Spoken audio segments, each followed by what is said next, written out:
भारत में जैव भूगोल का विकास। अभी तक हमने जैव भूगोल के बारे में पढ़ा। जैव भूगोल क्या है, बायोजोग्राफी, इसका विकास कब कब हुआ है, इसकी डेफिनेशंस क्या हैं, और फिर इसको बायोजोग्राफी को जो है दो भागों में डिवाइड करके प्लांट जोग्राफी और जू जोग्राफी में डिवाइड किया, और फिर उनकी हिस्ट्री के बारे में स्टडी की। अब हम स्टडी करते हैं कि इंडिया में बायोजोग्राफी का डेवलपमेंट जो है कब से स्टार्ट हुआ।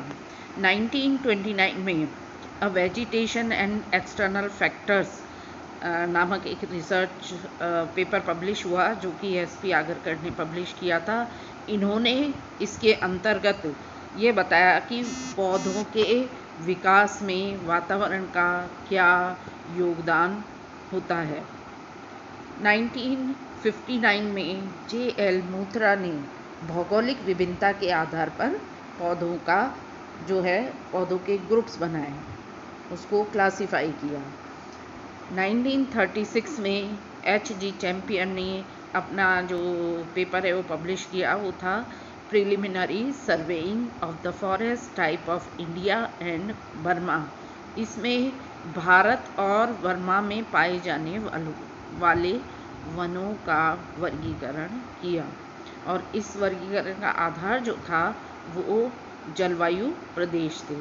तो इन्होंने जो 4 वन प्रदेश बनाए वो थे, जैसे पहला उष्णकटिबंधीय वन प्रदेश, उपोष्ण कटिबंधीय वन प्रदेश, समशीतोष्ण कटिबंधीय वन प्रदेश और अल्पाइन वन प्रदेश। इस तरह से ये 4 वन प्रदेशों का वर्गीकरण किया। फिर इन्होंने इसको फिर से जो है इसको सब डिवाइड किया, जिसमें इन्होंने उष्ण कटिबंधीय के 6, शीतोष्ण कटिबंधीय के 3 और अल्पाइन प्रदेश के 3 उपविभाग किए।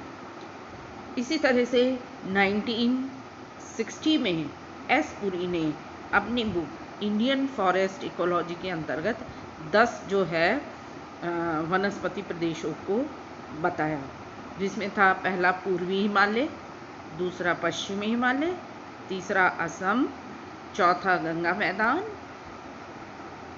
5वां सिंध मैदान, छठा मध्य भारत, 7वां दक्षिण का पठार, 8वां मालाबार का पश्चिमी तट, 9वां अंडमान द्वीप और 10वां मिनीकॉय। तो इस तरह से इन्होंने 10 वनस्पतिक प्रदेशों में विभाजित किया। 1955 में S.R. बख्शी ने हिमाचल प्रदेश के वनों पर ऊंचाई के प्रभावों की स्टडी की। इसी तरह से 1961 में R. गुप्ता ने हिमाचल प्रदेश के चंबा के अंतर्गत लैम, कश्मीर की डल झील के एल्पाइन जो वेजिटेशन होती है उसकी स्टडी की।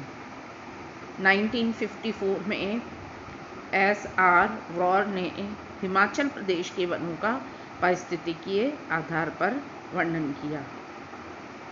इन्होंने चीड़ के पेड़ 900 से 1800 मीटर की ऊंचाई तक बताए, और ये जहाँ पे 900 से लेकर 1800 मीटर तक की ऊंचाई पर जो चीड़ के वृक्ष पाए जाते हैं, तो उन क्षेत्रों में मिट्टी में माइकासिस्ट व चूना पत्थर पाए जाते हैं।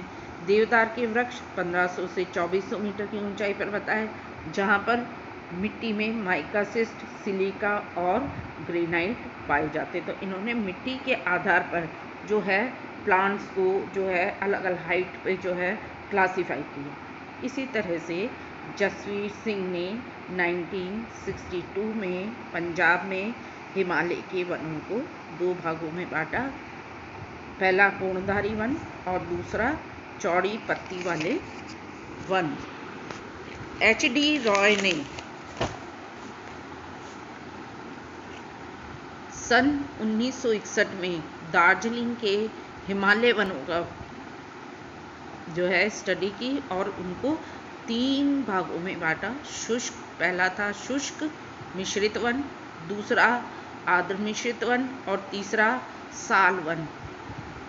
1961 में ही S.R. खोवा ने वनों को, किसके, कहाँ के, असम के वनों को 2 भागों में बांटा। पहला था सदाबहार व अर्ध सदाबहार वन और दूसरा पतझड़ व अर्ध पतझड़ वन।